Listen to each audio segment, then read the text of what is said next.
Hi Internet und willkommen zu einer neuen Episode. Ich habe wieder den Boris da und wir haben uns extra so hingestellt wie letztes Mal, damit ihr nicht verwirrt seid. Nur ein paar Dinge haben sich geändert, wie zum Beispiel ich bin weniger fett und er hat jetzt einen Bart.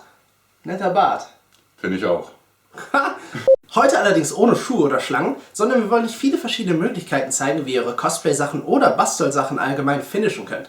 Und damit der Boris jetzt nicht nur still neben mir steht, werfe ich jetzt Schlagworte in den Raum und er sagt, was wir dazu machen. Leimversiegelung. Leimversiegelung nimmt man, um beim Copacast zum Beispiel die Löcher erstmal zuzumachen.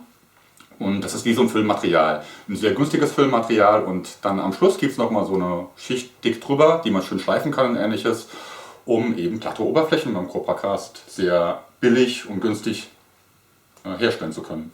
Genau, das ist ja, wir hatten ja gezeigt, das hat ein gröberes Gewebe und da kommt man nicht so einfach bei. Und das ist eine ziemlich kosteneffektive Möglichkeit, vor allem die auch jeder machen kann, der einmal im Baumarkt geht oder in den Bastelladen. Und deswegen wollen wir damit anfangen. Als zweites hätten wir eine Papierkaschur. Boris! Papierkaschur. Ja, man kennt es allgemein so ein bisschen auch eher so mit Pappmaché. Das ist so ähnlich, da hat man eher so Flocken hier irgendwie halt vom Karton. Papierkaschur bedeutet tatsächlich einfach nur Papier, Leim und draufgebappt. Das heißt, auch so bekommst du sehr schnell eine glatte Oberfläche. Nachteil so ein bisschen zur reinen Leimkaschur ist, dass man bei einer Papierkaschur so ein bisschen aufpassen muss, dann danach wegen dem Schleifen, wegen dem Papier halt. Wenn ich das so höre, Leim, Papier drauf, das klingt so ein bisschen nach Kindergarten. Aber das ist tatsächlich eine Technik, die auch beim Theater benutzt wird? Ja, klar. Warum soll es schlecht sein, nur wenn es Kinder auch benutzen können? Das bedeutet ja nur, dass es kinderleicht ist. Aber das macht ja keinen Abbruch daher, dass es auch für die Profis eine tolle Sache ist. Und es ist super billig, geht super schnell, man hat schnell geschlossene Oberflächen. Ist doch klasse. Als nächstes haben wir Hartoplast. Ja, das ist wieder was vom Profibereich komplett. Die Firma Hausmann Theaterbedarf stellt das her. Das ist so ein Gewebefüller. Das ist ähnlich wie der Leim, muss man sich das vorstellen, nur dass man über die Seite so ein klein wenig auch so das Fließverhalten steuern kann. Das heißt, man kann diesen Gewebefüller auch benutzen wie so eine Spachtelmasse. Das ist ganz praktisch. Nachteil davon ist halt, Punkt A, gibt es nur in Großgebinden und Punkt B ist logischerweise teurer als Leim. Ja, das ist also ein etwas exotischeres Material, was ich aber auch ziemlich cool finde. Also wenn ihr plant, zum Beispiel eine riesige Vollrüstung zu machen und das irgendwie toll glatt kriegen wollt mit einem tollen Material, dann wäre das zum Beispiel eine Idee, weil das gibt es nur in Einheiten von 15 Kilo. Also da braucht ihr echt schon einen großen Aufwand für, wenn ihr es wirklich kosteneffektiv einsetzen wollt, weil sonst ist es doof. Aber wir wollen es euch nicht vorenthalten und es ist eigentlich echt cooles Material. Lederstoffe Felle. Ist im Prinzip alles ähnlich zu betrachten. Man hat damit die Möglichkeit oder auch den Vorteil, dass man Punkt A durchnehmen kann durch den Cast und die Sachen schön drüberlegen kann.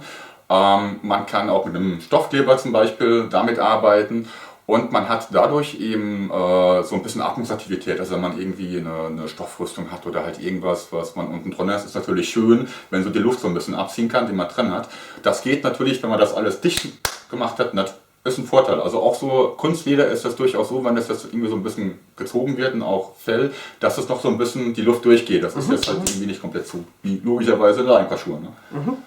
Oh, ich habe auch noch eins, und zwar Sprühspachtel. Das ist eine etwas exotischere Art, weil es ist nicht ganz so günstig, aber es erzielt tolle Ergebnisse und viele kennen es auch einfach nicht. Manche Cosplayer hantieren aber schon damit rum und es ergibt auch wirklich viele coole Ergebnisse. Und deswegen zeigen wir es euch, damit es nicht mehr geheim ist und alle davon profitieren können.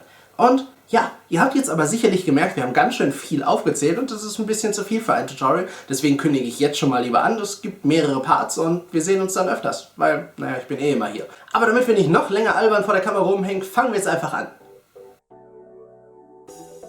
Als erstes nehmen wir unsere mit Cobra-Cast abgeformte Maske und schneiden sie durch.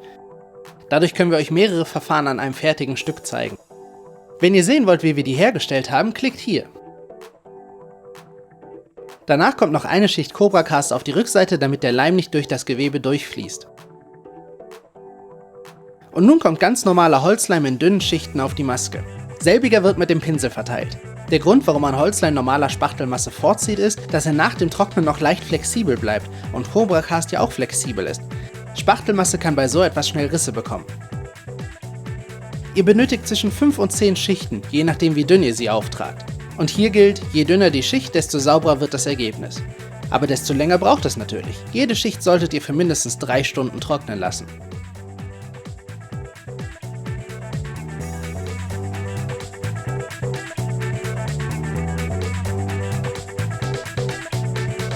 I want you.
Und so sieht das Ganze nach der 6. Schicht aus.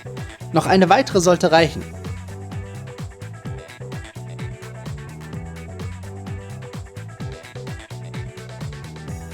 Und ihr seht auch, dass ich gerne auf einen Pinsel verzichte. Weil man kann den Leim auch sehr gut mit den Fingern verstreichen. Gerade bei dickeren Schichten ist das nicht verkehrt, weil man so keine Maserung durch den Pinsel hinterlässt. Generell kann man so aber auch den Leim viel besser in die Form pressen, so dass man auch wirklich jede Pore ausfüllt.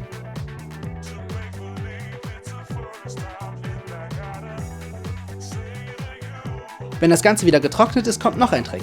Wenn ihr noch Unebenheiten im Material habt, dann könnt ihr diese ganz leicht entfernen, indem ihr eure Finger anfeuchtet und über das Material reibt. Durch das Wasser löst sich der Leim wieder und ihr könnt ihn glatt streichen. Ich würde auf diese Weise einmal über die ganze Maske gehen. Auch wenn man es hier nicht gut sieht, meine Finger sind jetzt voll mit dieser dünnen Leimschicht. Ihr könnt es auch schleifen, aber nicht mit der Maschine. Damit macht ihr das Material ganz schnell kaputt. Wenn ihr nach dem Lackieren zum Beispiel merkt, dass es noch eine Unebenheit gibt, müsst ihr natürlich schleifen und ihr könnt es nicht mehr mit dem Wasser machen. Und jetzt kommt natürlich noch die Testfarbschicht drauf.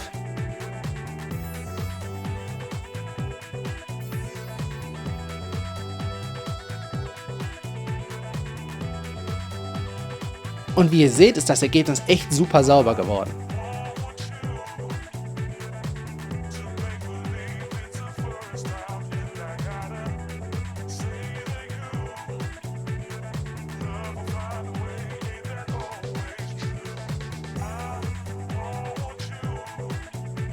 Hier oben haben wir extra eine Stelle unbehandelt gelassen, um euch den Unterschied von vorher zu nachher zu zeigen.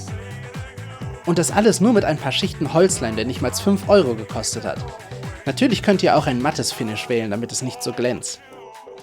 So, okay, das war's dann aber für diese Episode. Lasst uns wissen, wie ihr es fandet. Wir sehen uns dann bei der Fortsetzung. Macht's gut! Alle sind dann besonders, weil wir sind cool. Und haben Bärte. Ich hab 70% meiner Zuschauer sind Frauen. Macht doch nichts. Du hast den Take versaut!